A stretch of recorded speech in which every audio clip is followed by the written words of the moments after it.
welcome to our second lecture in the present series of the Tipperary People and Places. Tonight we have James Durney, who has travelled from Kildare, County Kildare, to be with us.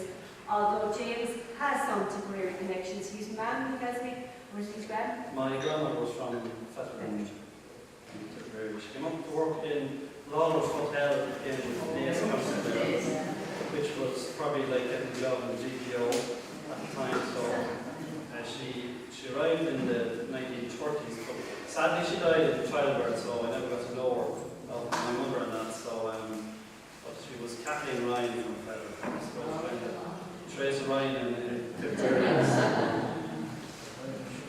But as a fellow Feather woman, I say if she found to Feather, she had to be a great woman. So. She's a great woman. Anyway, James also works in the Kildare County Library. He's highly involved in local studies and archives in the county. So again, he's very, very welcome to Tipperary studies. We know what he has to endure, what he does every day. James is going to talk to us on the Tipperary casualties in the Korean War. So a warm Tipperary welcome for Tipperary.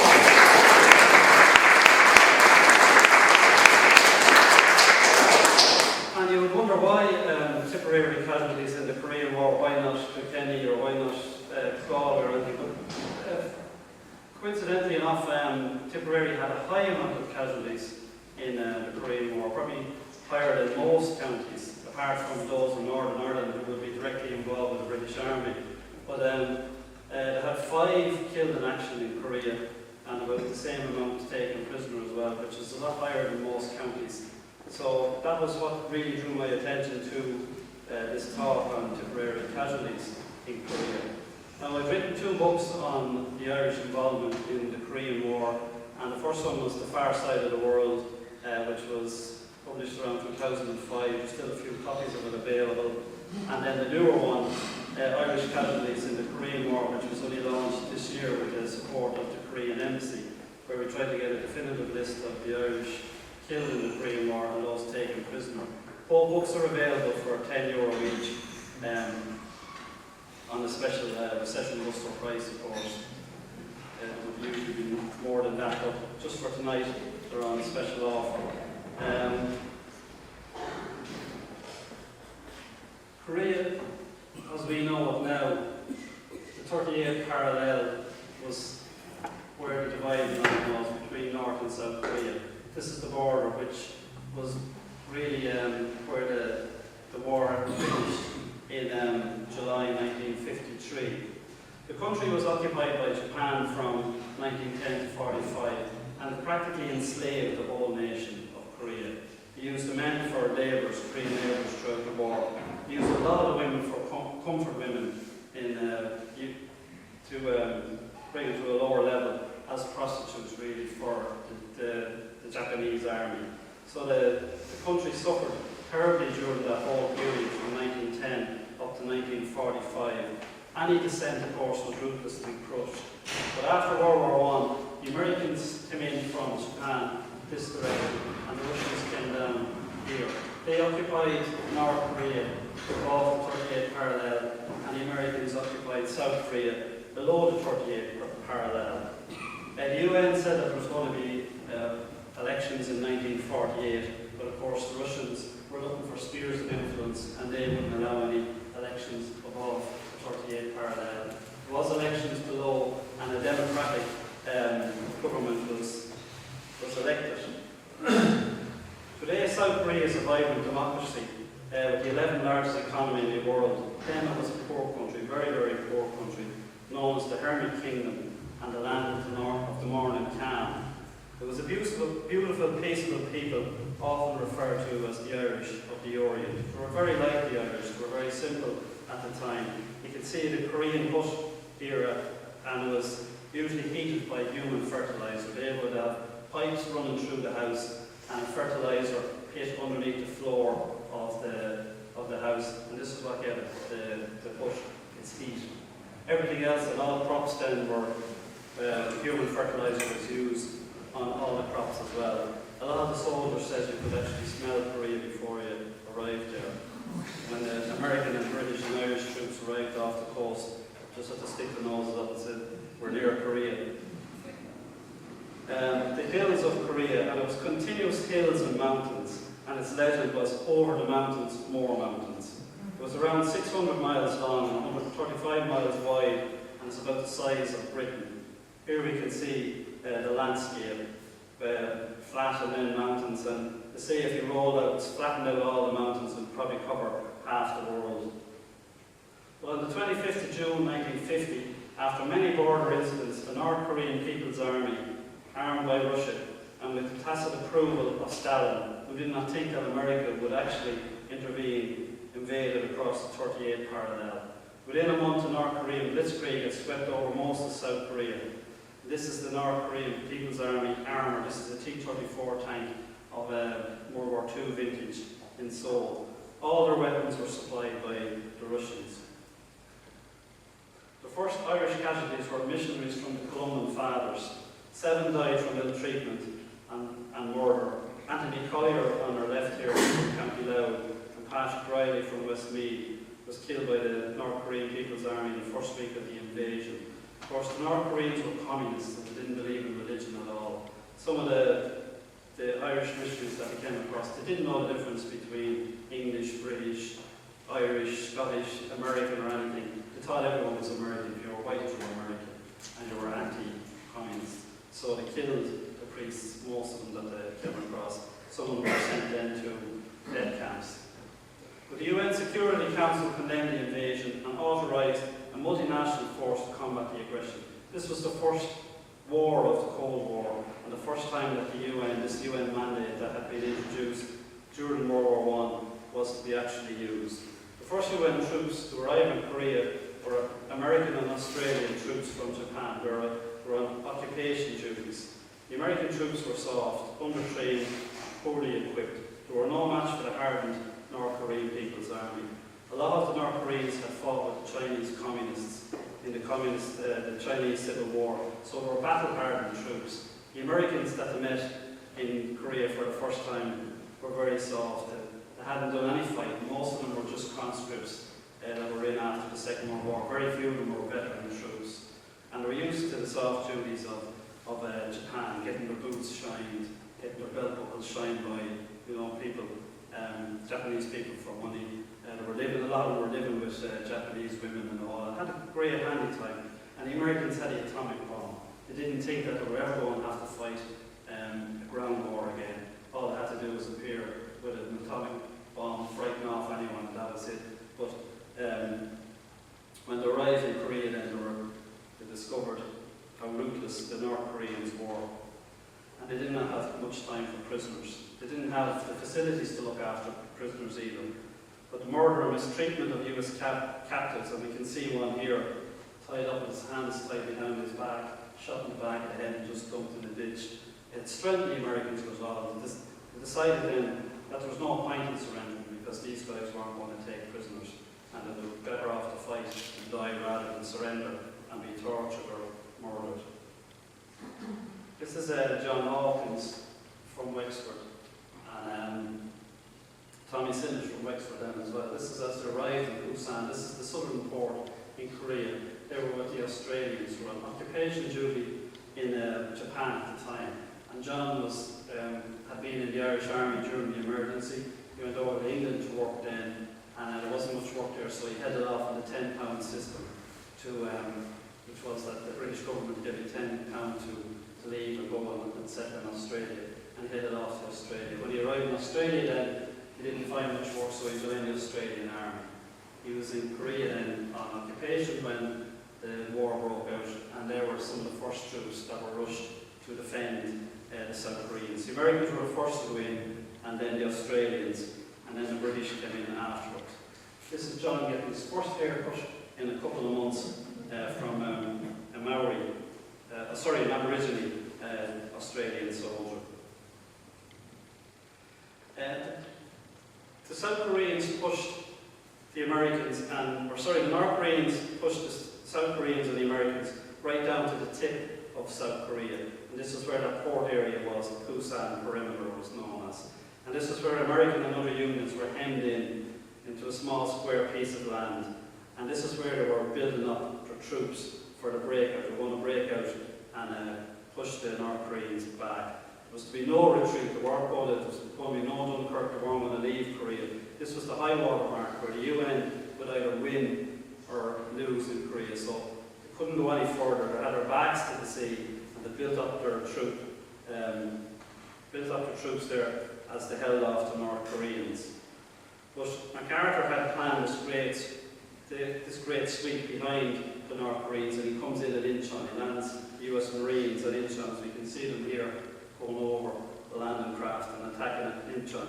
And at the same time, simultaneous breakout from the Busan perimeter. So they come up from Busan and they come in behind the North Koreans then at Incheon and try and surround the North Koreans and link up. It looked like the war would be over then in a couple of months, and it was great. MacArthur was the top man at his job in that. The North Koreans were in retreat as they were caught in a pincer movement. Sergeant Tom Joe O'Brien was killed in action on the 26th of October 1950. He's our first man from Tipperary who was killed in action.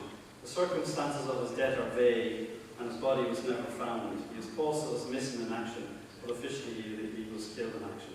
Born in Valley-Vista in Emily in 1927, he emigrated to New York City to stay with an aunt and uncle. This is when you would have to get someone to claim you when you were going through America and that.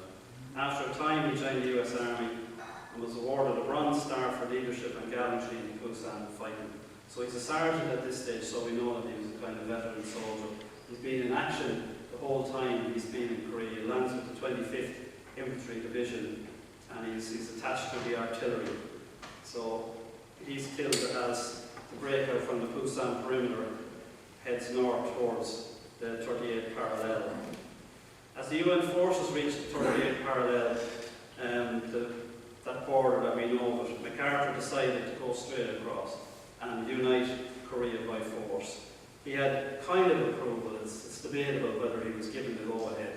When it was going to work out okay, everyone said he was great to do it.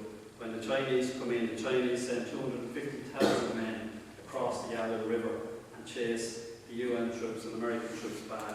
Then everyone decided that MacArthur shouldn't have done that. This is John Hawkins then again here, and his Australian bush hat, and he's at the Yalu River as the UN troops reach the Yalu River. This would be the border with China, the natural border, and that's in the winter of 1950. You can see him in his foxhole here, and he's awaiting, this was taken by a combat photographer, he's awaiting the Chinese attack. You can see his knife here, he has stuck into the snow, and he has hand grenades then as well as hand grenades lined up for an attack. The photographer that took that out was wounded then after by a shell burst shortly after taking that photograph. Here he's wearing the hats that were supplied by the Americans. The Americans supplied all the winter gear to the UN forces. The rifles then arrived in Korea in November 1950 into what they thought would be garrison duty, because as they thought the war was just about to be over. MacArthur said that the troops would be home by Christmas. They celebrated this was where the Yalu River is up here. They celebrated Thanksgiving up around that area. The Americans brought out turkey and ham to all the troops. Everyone got their Thanksgiving dinner, and then they were told that they'd be home by Christmas, but the war was just about over. And then Chinese sent in 250,000 men, as they would call, hordes of Chinese attacking the Americans and Australians and British. The rifles arrived then, and because they're fresh troops, then they have to cover the rear guard of the Americans, and that is their escaping back down towards the south. This is a fellow I interviewed for one of the books as well. He's James Dunwoody from Belfast, outside his dugout. And you can see his gear, like he looks not much different from a soldier from the First World War. The Ulster Rifles in Korea, the weather of course was hot, muggy summers and terribly cold winters. Unfortunately, the Ulsters arrived at the beginning of winter, and much of their winter equipment came from the US Army. As some units being deemed for service in the Far East, they arrived in tropical gear.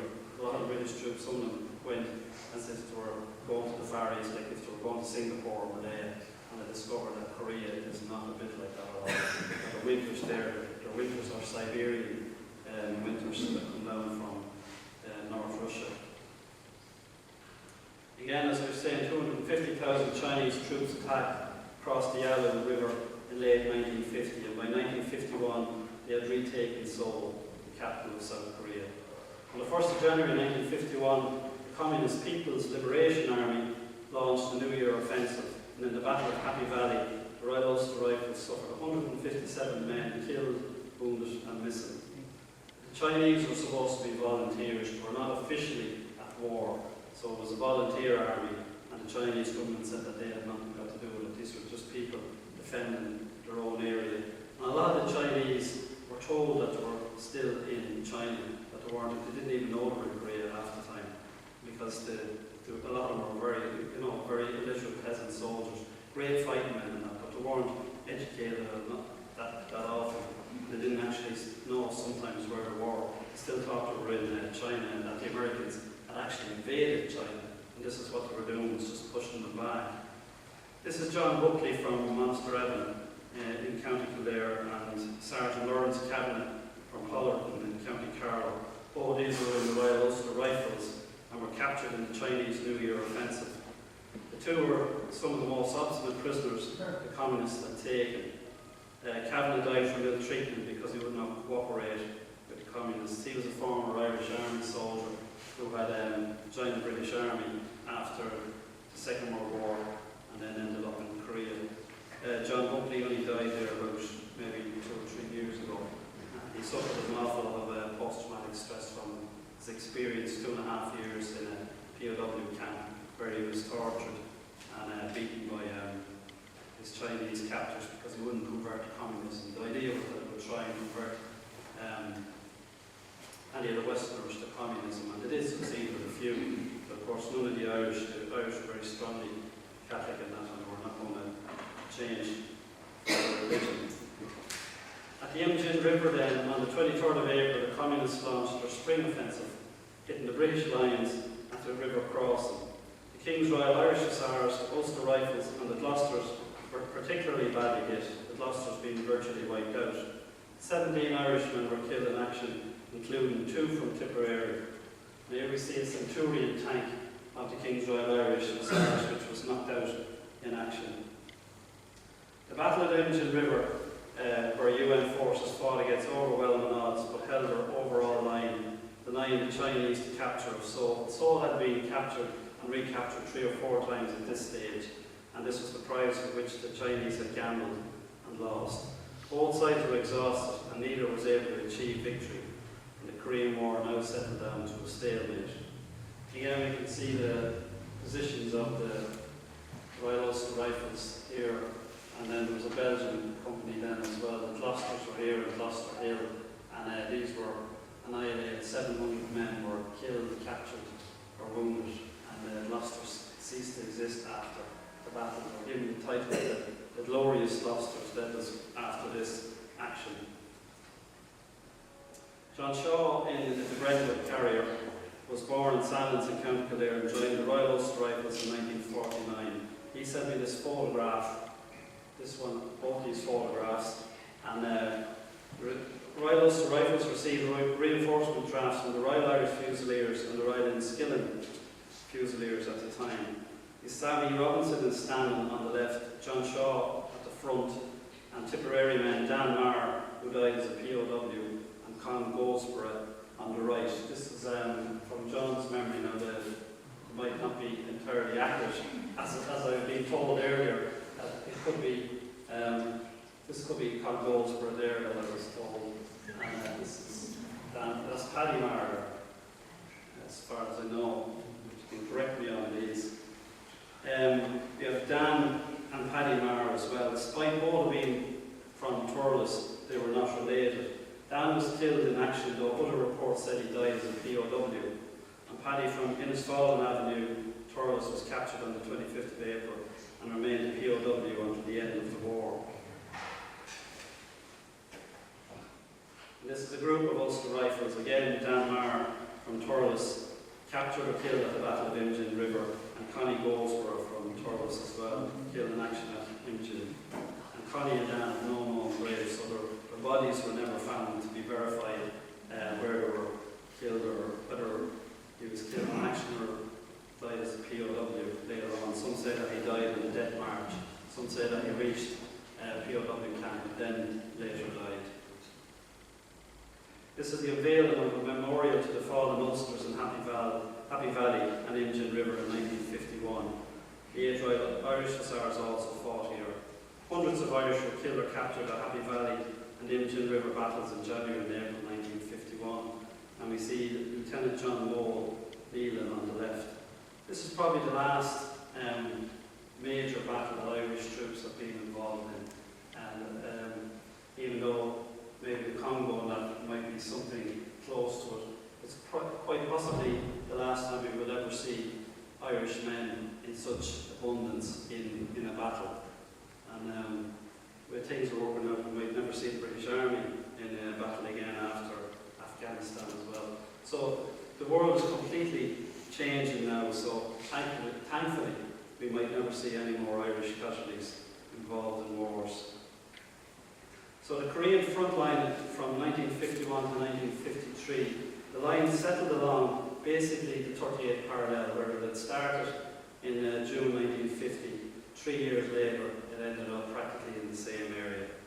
Fighting continued on these hills for 2 years, and half of the UN casualties were on these hills, while peace negotiations were going on from the middle of 1951 to 1953.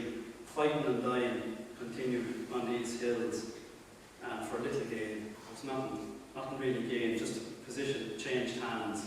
The hills had names like ones that were familiar with Pork Chop Hill from the great movie with Gregory Peck, Heartbreak Ridge, of course, with Clint Eastwood, and there's different ones like Jane Russell Hills, because there was 2 of them. One was Pellet White and called Jane Russell Hills.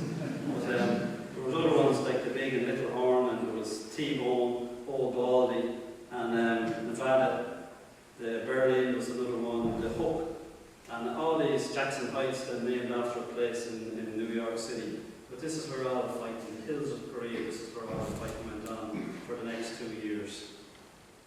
But Irishmen served in all services, and Tom O'Keefe from Wexford, you can see him on board HMS Comet and shooting mines from the HMS Cockade off Korea in 1950. You would usually go to Korea for a year. If you're in the Navy, your ship went out to Korea to patrol the area for a year, and then the whole crew was taken off and was replaced by another crew, but the ship still stayed in the same area. And that's what happened to Tom. He spent a year there, and one fellow was killed. One Irishman was actually killed on board the Comet, or the Cockade was hit by a shell from the land. And then again, troops would remain with their unit for a year in Korea and then would go home. It wasn't like the First World War, the Second World War, where they went to fight in 1939 and didn't finish in 45, or 1914 to 1918. All they had to do was 1 year's service, and if you lasted a year, then you were lucky. This is Jack Clark from Dublin, and Jack is still alive as well. He's in his mid-80s, and he was with the Welsh Regiment. He's in a machine gun position on the Hook. This was a hill site that the majority of the British casualties in Korea occurred on this one position, and it was attacked constantly. There was all the British units fought at one stage on the Hook. School friends from Kerry, John White and Charlie Dennedy, both emigrated to New York City. John White was killed in action, though his body was never found, while serving with the US Marines. This is John on this side here. And Charlie Dennedy was wounded near the Yalu River, serving with the US Army. He landed at Incheon and fought the whole way up to the Yalu River. He was wounded in the Chinese attack then near the Shozin Reservoir as the US troops tried to retreat. You can see here there's Combat Infantryman's badge, which the Americans give you when there's so many days in combat. And Charlie met John White over in Korea, just a fleeting meeting at one stage. Both of them were neighbours. Sean Tanney from RTE in County Sligo was awarded the Bronze Star for Valour in 1952, and he was one of only 2 Irishmen in the Oklahoma National Guard Division, the 42nd Division. He was drafted or conscripted and sent to this division. And again, he never met another Irishman the whole time he was over there. The other Irishman was a cook, and he only discovered about 40 years after the war that the two of them were in the same unit. They never met while they were over there. Michael McCormick from Columban in Roscommon was drowned in an accident in Korea in July 1952. He was crossing a river when rivers were very fast flowing in Korea, especially when the monsoons came, and he lost his footing and was swept downstream by the current and drowned. Here we see the Australians in action. Australia sent a fire squadron, warships and a battalion of infantry. They took part in all the major engagements: the advance across the 38th parallel, the general retreat where they were the rear guard of the US Cavalry Division, and at Capion, the famous Battle of Capion. And John Hawkins from Enniscorthy was at all these engagements. Here we can see him in the middle at the Battle of the Broken Bridge, named as we can see behind us because of the bridge which they had captured from the North Koreans. Peter White was born in Clare in 1925 and emigrated to Australia after World War I.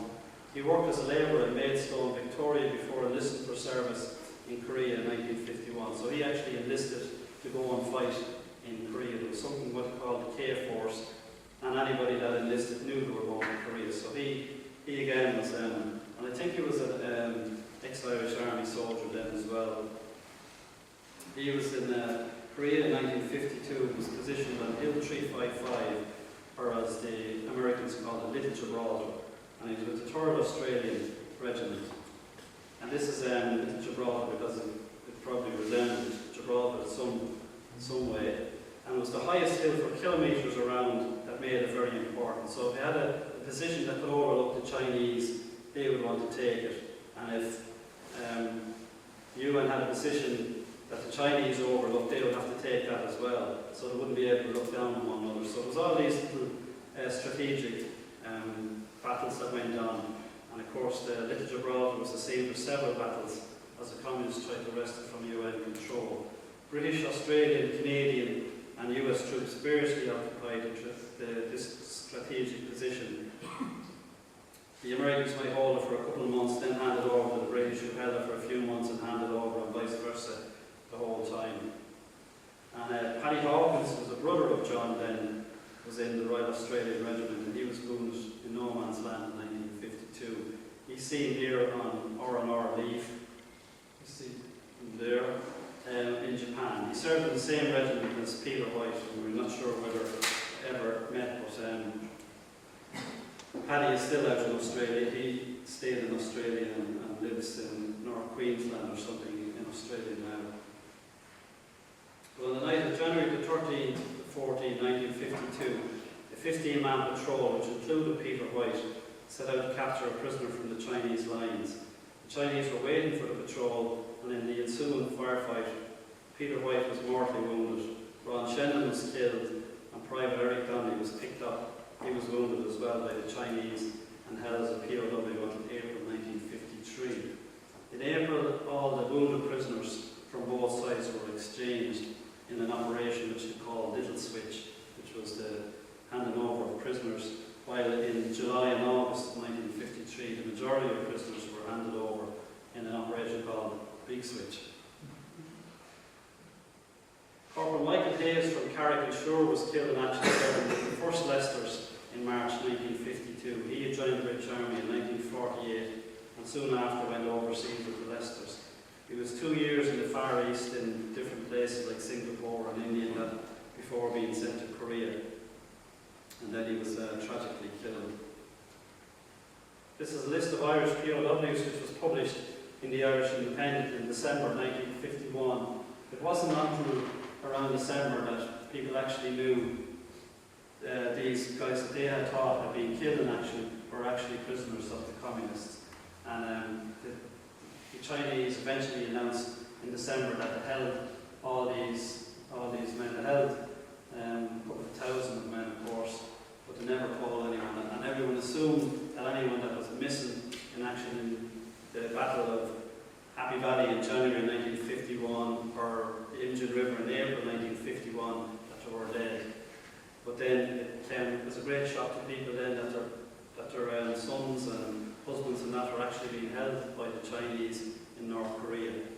this is a greeting from John Shaw to his family. This is the first time they discover that he's actually alive, and he's only 19 at the time. He's already 2 years in the British Army. He joined when he was 17. And North Korean POW camp. UN POWs lived in North Korean peasant fare, so what the North Korean peasants were living on, the prisoners were living on the same diet, which of course didn't really agree with them. But at the end of 1951, all UN prisoners were transferred over to Chinese control. At least 92 Irishmen are recorded as POWs. 71 of them were from Northern Ireland, but 21 of them were from Southern Ireland, and a few, as we know, from Tipperary. This is a Chinese propaganda leaflet that a veteran gave me that he had picked up in 1952. Communists held 13,450 UN prisoners. Nearly 2,000 of these died of neglect and ill treatment before the Chinese realised the propaganda value of the UN prisoners. 18 Irish POWs died in captivity, 4 with the American Army and 14 served with the British Army. These guys would probably be wounded and probably succumbed to their wounds then later on, or just died of neglect and ill treatment. Conditions in the camps improved when the Chinese took over, and here we see a UN POW band in the North Korean camp. Tim Barry from Callan in Kilkenny, captured with the Gloucesters in April 1951, is on the 6th from the left on harmonica. Now, this looks like a real propaganda stage photograph. I couldn't imagine that conditions in the camp were that good all the time, and that the lads were that well dressed up. A man looks like a country and western singer here. I couldn't imagine that conditions were like that all the time. But this would be for visiting propaganda purposes as well. Father Tom Quinlan was attached to Columban Fathers, and he was from Borrisoleigh and was taken prisoner in Chun Chun in the first days of the invasion. He had been a missionary in Korea since 1934 and was under house arrest during World War I by the Japanese. He was presumed dead for a long time. Again, it wasn't known that he was actually alive. It was only later on that the Chinese would admit that actually held him. He had been in China, I think, since 1924 as a missionary as well, and had left China because China had got too violent after a while. He had negotiated for the release of several priests that had been captured by Chinese communists, and then he came home for a little period, and then he went back to Korea, and he remained there until he was captured in 1950. He survived a notorious Tiger Death March to a POW camp in North Korea when 98 people, mostly US soldiers, and including 2 nuns and a civilian, were killed from exhaustion or brutally murdered along the way. Anyone that fell out of the side was bayoneted or shot by the North Koreans. If you didn't keep up, you were just left to die, or else you were killed. Tom Quinlan was held captive until March 1953, and he received a victorious welcome a month later when he arrived at Dublin Airport, where he was met by his family and President Naas. He stayed in Ireland for a while, travelling around until he regained his health, and then he went back to Korea soon after. He became a bishop and died in Samchok in 1970. And this is his grave in Chunchon, where he had been captured originally. And this is a plane bringing some of the troops home. Returning Irish POWs pictured in the Irish Times. The Irish newspapers regularly reported on the war and on Irish casualties and prisoner releases and that. So it was big news. Korea was huge news in 1950, 51. Then it faded into the headlines until 1953 when the armistice was finally signed, and then the prisoners were brought back home. And these are photographs of returning POWs. Henry O'Kane from Derry on the second left, Jerry Hassett from Cork on the right in this picture, and then John Buckley, who we'd seen earlier from Monasterevin in Kildare. This is John here drinking a pint on board a ship going home. A very welcome pint, I'd say. But he was a big man. He was 6'2" or thereabouts, so you can imagine the Chinese didn't have a good time with him. And the UN graveyard in Busan, now known as Busan, it's possibly 2.5 million people 110 Irish were killed, 1,263 British and Commonwealth soldiers, 33,000 US soldiers were killed, 400,000 Chinese, 47,000 South Koreans, 215,000 North Koreans, but the majority, of course, were civilians. And we look at the casualty figures between the US and the Chinese, 400,000 to 33. So you can imagine what it was like to face an onslaught of the Chinese. And it would virtually attack and attack and attack until your machine gun barrel overheated and you couldn't fire anymore, and then they would overwhelm the position. The Americans or British would just practically run out of ammunition shooting them, and that's how they would actually take a position. But we can see the awful casualty toll that they actually took. So, horrendous war, which left the country devastated for many years after. Probably it didn't recover until the 1970s, late 60s or 1970s. And again, as we know, it's still a flashpoint area in the world. Probably the most militarized area is that border between North and South Korea. But South Korea, of course, has done very well for itself, and we say the 11th largest economy now in the world.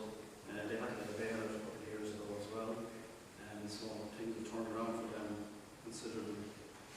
So that comes to an end of our talk on Tipperary casualties in the Korean War. I hope you enjoyed it. I hope you enjoyed it enough to buy the book and read it later on in more detail. And I'm open to questions. If you have any questions, or if you want to add anything to it, or any family